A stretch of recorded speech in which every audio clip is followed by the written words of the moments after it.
बहुत शुक्रिया। सबसे पहले तो माशाल्लाह जी बहुत ही तंदुरुस्त तवाना लग रहे हैं, दिख रहे हैं। बड़ा अच्छा किया आपने कि पब्लिक न्यूज ने भी और बाकी चैनल्स ने भी इनकी तकरीर दिखाई। मैं तो कल से कह रहा हूँ तकरीर दिखानी है भाई, और बहुत ही अच्छा किया क्योंकि अल्लाह ताला सबको हिस्सियत दे। और बात यह है कि डॉक्टर ने पहले इनको कहा कि मियाँ साहब आपने सुबह दोपहर शाम 3 दफा सेल्फियां लेनी है, और बाद में कहा कि अब एक आध वीडियो लिंक भी कर लें, अफाका होगा। अब डॉक्टर ये भी कहते जी इतने तंदुरुस्त हो गए पाकिस्तान आ जाए यहाँ पे। माशाल्लाह जी अल्हम्दुलिल्लाह बहुत अच्छी सेहत उनकी लग रही है, पहली चीज। दूसरी चीज जो बातें वो कर रहे हैं उनकी ज़हनी हालत ठीक नहीं लग रही, यहाँ पे मसला आ रहा है क्योंकि अजीब बात कर रहे हैं। पाकिस्तान को किधर छोड़ के गए आप?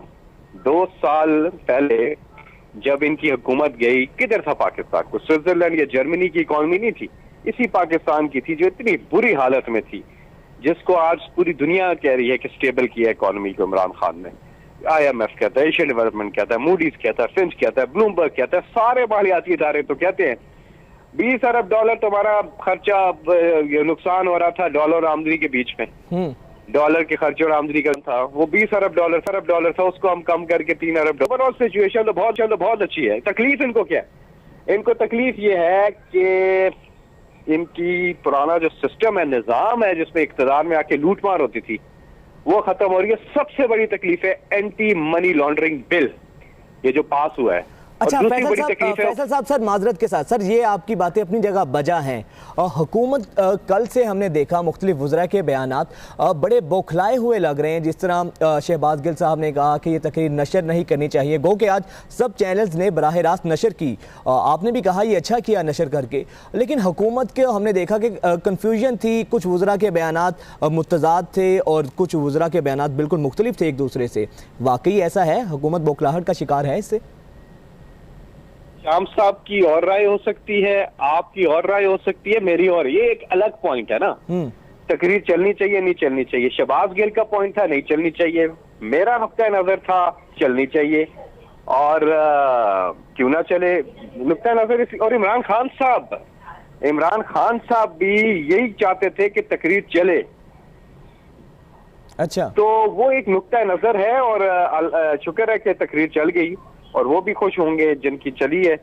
और चैनल्स वाले भी जो हैं उन्होंने भी ज़्यादा ट्रांसमिशन तो दिखानी है, तो अच्छी चीज़ है। लेकिन जो वो बोल रहे हैं तकरीर में, वो जो है उससे उनकी हालत जो है वो आपके सामने ही है कि बैकी बातें कर रहे हैं। और जिधर पाकिस्तान को, मैं वही वापस आऊंगा उस नुक्ते पे कि कहाँ छोड़ के गए। और इनको प्रॉब्लम 2 है। एक प्रॉब्लम ये है एंटी मनी लॉन्ड्रिंग बिल जो पास हो गया, दूसरा प्रॉब्लम यह है कि नून लीग और पीपल्स पार्टी ने मिन्नतें तरले कर ली इमरान खान साहब को, इनडायरेक्ट मैसेजेस पहुंचाए नून लीग ने और पीपल्स पार्टी ने कि इनके साथ एक मुआहदा कर लें, समझौता कर लें। और वो मुआहदा इन्होंने लिख के दिया है, मेरे पास अभी पड़ा हुआ है। और वो कहा कि अगर इमरान खान साहब ये मुआहदा मान लें तो हम APC भी नहीं करेंगे, हम सड़कों पर भी नहीं आएंगे, और हम कोई एहतजाज नहीं करेंगे, और हम असेंबली में साथ देंगे। क्या है हर लिहाज से मुआहिदा है क्या फैसल साहब? वो ये उन्होंने जी लिख के दिया जी मुआहिदा, पीपल्स पार्टी और नून लीग ने। वो मुआहिदा ये है कि 99 से पहले के जो केसेस हैं वो इमरान खान खत्म कर दे। अल अजीजिया और बाकी जो एवनफील्ड हो गया, रेबिया हो गया, सारे चौधरी शुगर मिल्स, सारे केसेस हैं उसमें, वो सारे जो है वो खत्म कर दें। और दूसरी चीज उन्होंने कहा कि मनी लॉन्ड्रिंग जो है उस हवाले से कानून साजी ना की जाए। तो बाकी भी उसमें चीजें हैं, अभी डिटेल में मैं आपको क्या बताऊं। तो वो मुआहिदा इमरान खान ने मानने से इनकार। फैसल साहब लेकिन अपोजिशन जो उसका मौक़िफ़ है, अपोजिशन ये कहती है कि जो एहतसाब का हुकूमत का रवैया है वो दोहरा है। जो हुकूमती वज़रा हैं उन पर जो करप्शन के केसेस हैं उन पर उस तरीके से अमल नहीं किया जा रहा। जिस तरह मालम जब्बा केस की वो मिसाल देते हैं, BRT की बिलियन ट्री मंसूबे की मिसाल देते हैं, और वो कहते हैं कि इस पर उस तरह जल्दबाजी नहीं की जाती, जिस तरह सिर्फ अपोजिशन ही एहतसाब के नाम पर इंतकाम का निशाना बन रही है। इस पर क्या कहेंगे आप? अपोजिशन अपने पतंग उड़ाने पे तो नहीं बने ना, ये तो करप्शन की या मनी लॉन्ड्रिंग के ऊपर इनके केसेस है, और ज्यादातर केसेस इनके दौर के हैं, नैब इन्होंने बनाई है।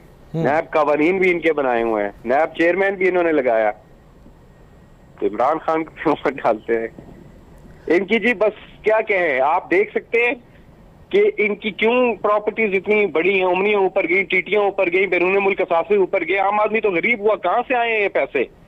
फिर उस एहतसाब को पॉलिटिकल विक्टिमाइजेशन कहते हैं। हमारे अपने लोगों ने रिजाइन किया, नैब के सामने पेश हुए, जेलों में गए, सलीम खान, सप्तान खान, बाबर अवान, सब ने रिजाइन किया ना जी। क्या यहाँ पे अक्रॉस द बोर्ड हो रहा है, लेकिन इधर प्रॉब्लम ये है कि इनके करतूत ऐसे है जिसकी वजह से हो रहा है। बहरहाल जी, मियां साहब को अल्लाह सेहत दे। Thank you. ठीक है जी, बहुत शुक्रिया फैसल जावेद खान साहब, आपने अपना वक्त दिया। ज़मीर साहब भी, शहजाद अकबर ने ट्वीट किया कि पाकिस्तान में मीडिया को आज़ादी नहीं और अभी कौम ने कवानीन के बरक्स एक सज़ा याफ्ता इश्तिहारी मुजरिम का लाइव भाषण सुना। लिखा, कहते हैं कि वोट को इज्जत दो और हमेशा की तरह गर्म हवा चलते ही वोटर को छोड़कर लंदन भाग जाओ। शहजाद अकबर ने लिखा कि मियाँ साहब बज़द हैं कि उन्हें सिर्फ वो जज कबूल है जो उन्हें सबूतों के बावजूद बरी करे। लिखा, बिलावल चूँकि लिखी तकरीर के माहिर हैं और इसलिए बिलावल भुट्टो भी उन्हीं का राग अलाप रहे हैं। शहजाद अकबर ने कहा कि कौम ने कवानीन के बरक्स सज़ा याफ्ता मुजरिम को सुना।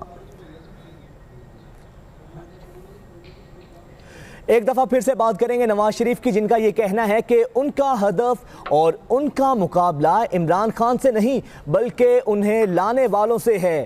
कहा, कठपुतली और गैर जमहूरी गैर मकबूल हुकूमत के बायस भारत ने कश्मीर में गैर कानूनी इकदाम किया है, ये कहना है नवाज शरीफ का। और इसी पर बात करेंगे, सीनियर तज्जियाकार एहतशामुल हक साहब हमारे साथ मौजूद हैं। एहतशाम साहब, एक तवील अरसे के बाद नवाज शरीफ ने ये सकूत तोड़ा है, क्या कहेंगे उनकी आज की स्पीच को और कितना एग्रेसिव उनका स्टाइल था, और इस तकरीर के बाद उनकी PMLN का फ्यूचर क्या देख रहे हैं आप? देख, एक अरसे के बाद नवाज शरीफ साहब फायर ब्रांड जिसको कहते हैं लीडर के तौर पे एक दफ़ा फिर सामने आए हैं। और ये बात जिस तरीके से तकरीबन 35 मिनट के ख़िताब में जो उन्होंने जितनी बातें की हैं वो 80% जो है ना वो घूमती हैं इस्टेब्लिशमेंट और एंटी इस्टेब्लिशमेंट जो उन्होंने बातें की हैं बड़ा वाज़े तौर पे। वैसे तो उन्होंने कोई, आपने देखा कि कोई पॉइंट ऐसा छोड़ा नहीं है। इकॉनमी पे उन्होंने फॉर्मुलेशन पे बात की, नैब पे, अदालतों पे, माशाल्लाह पे, मुशर्रफ पे इनडायरेक्टली सब चीज़ों पे बात की और बार बार एक ही बात दोहराते रहे। और जो मेरा ख्याल है बहुत एक जिसको कहना चाहिए कि एक वेकअप कॉल हुकूमत के लिए हो सकती है। देखें, इस स्टेज पे इस तरह का पॉलिसी स्टेटमेंट रहबर जो नवाज शरीफ साहब कहलाए जाते हैं अपनी पार्टी के, उनकी तरफ से ये बातें आ जाना, पहले तो आप देख लें 10 महीने की खामोशी, मरियम साहबा की खामोशी, मफामत होगी, मज़ामत होगी, फिर मसलियत होगी, ये सारी चीज़ें चलती रहीं। लेकिन आज के ख़िताब के बाद तो बड़ा वाज़े तौर पे बात सामने आ गई है कि नवाज शरीफ साहब अपनी पार्टी को भी मैसेज दे रहे हैं, सारी पार्टियों को जो 11 पार्टियाँ जो APC की उनको मैसेज दे रहे हैं कि भी अब कोई तरीका नहीं है सिवाय इसके कि आप खड़े हो जाएं। और इंटरेस्टिंग बात आप देख लें जो बार बार सामने आ रही है कि वो इमरान खान साहब की हुकूमत कम बात कर रहे हैं और कह रहे हैं कि जो लाने वाले हैं। तो बड़ा वाज़े तौर पे आपने देखा कि अदलिया के बारे में भी शकूक का इज़हार कर रहे हैं, सिवाय एक आध जगह पे उन्होंने उनकी साइड ली, वरना उन्होंने कहा कि अदालतें भी उनको सपोर्ट कर रही हैं। नैब के बारे में बड़ा वाज़े तौर पे बड़ा सख्त बयान आया और फ़ौज के बारे में माज़रत के साथ मैसेज दे दिया उन्होंने कि जी किस तरीके से कैसे बातें हो रही हैं। देखिए, मेरे लिए सबसे अहम बात इस स्टेज पर एक है जो बहुत बड़ी खबर है मेरी नज़र में, वो पिछले जिस दिन ये FATF का लॉ पास हुआ था उस दिन कुछ खबरें ऐसी थी, मुझे भी किसी साहब ने बताया था और मैंने ये बात नहीं की थी कि जी उसी दिन शहबाज शरीफ साहब और बिलावल भुट्टो साहब की पिंडी में किसी एक अहम आदमी से मुलाकात हुई थी। आज फरतुल्लाह बाबर साहब फॉर्मर सेनेटर पीपल्स पार्टी के अहम रहनुमा 2 दफ़ा सवाल के जवाब में एक YouTube पे उन्होंने कहा कि मैं इस बात की तरदीद नहीं करता कि हमारे लीडरों से मुलाकात की। फिर पूछा गया, कहते मुझे नहीं पता लेकिन मैं तरदीद नहीं करूँगा। तो मेरा ख्याल है ये बड़ी हैरत की बात है कि एक तरफ तो ये कहा जा रहा है कि जी FATF के कानून को ज़बरदस्ती बनवाया गया, कबूल करवाया गया, दूसरी तरफ इस तरह मुलाकातें होती हैं, फरतुल्लाह बाबर साहब जो बात कर रहे हैं। बहरहाल आज जो नवाज शरीफ साहब की बात है उस लिहाज से बड़ी अहम है कि आज के बाद शहबाज शरीफ साहब की बात अब नहीं होगी। अभी जो भी बात वफामत की करते थे नहीं होगी। नवाज शरीफ साहब ने बड़ा वाज़े तौर पे अपना इंदिया दे दिया। और जो कुछ लोग कह रहे थे कि जी शायद वो खामोश रहेंगे और क्योंकि माहौल ठीक नहीं है, आने की अभी कोई बात नहीं है, इलेक्शन का ज़माना नहीं है और ये कि जी कोई तहरीक चलने की बात नहीं है, वो इस तरह की बातें भी नहीं करेंगे और आएंगे भी नहीं। मेरा अपना ख्याल है आने की बात तो दूर दूर तक नहीं है। देखें, ये लोगों को पता होना चाहिए कि बरतानिया में मेरी नज़र में 60% ब्लैक इकॉनमी है। जितने उनके सेफ हेवन्स हैं उनके आप देख लें, वजन देख लें, उनका आइलैंड को देख लें, कैमक आइलैंड को देख लें, वहाँ पे सारे लोग जिस तरीके से पैसा लेके जाते हैं। माजरत के साथ 2006 में हिंदुस्तान के साथ एक्सट्रेडिशन ट्रीटी हिंदुस्तान ने साइन की थी मुजरमों के तबादले के लिए। 5000 लोग हैं। एक आदमी जो है ना, मैं नाम बार बार भूल जाता हूँ, हमारे डायरेक्टर न्यूज़ ने मुझे बताया भी था, वफाद साहब ने, वो एक साहब उसको लाने में कामयाब हुए हैं। किसी सूरत में बरतानिया जो में रहने वाले लोग हैं उनको वापस आने की इजाज़त नहीं हो सकती, वो नहीं आने देंगे, उनको सूट ही नहीं करता। लिहाजा अब ये लग रहा है कि नवाज शरीफ साहब वहाँ बैठ के सियासत करेंगे और वहाँ बैठ के सियासत करने का मतलब है कि वो गवर्नमेंट को अननव करेंगे। और माजरत के साथ आज मैंने देखा कि गवर्नमेंट अननव नज़र आ रही है, बावजूद ये कहने के जी कुछ नहीं होगा। ठीक है, मुझे भी नहीं लगता कि कोई सड़कों पे फौरी तौर पे लोग आ जाएंगे। मुझे नहीं लगता कि पार्लियामेंट में आके ये कोई वोट ऑफ नो कॉन्फिडेंस करा लेंगे। एक बात मुझे लगती है कि जिसमें अगर अपोजिशन ज़मीर कैश कराने में कामयाब हो जाती है वो महंगाई का इशू है।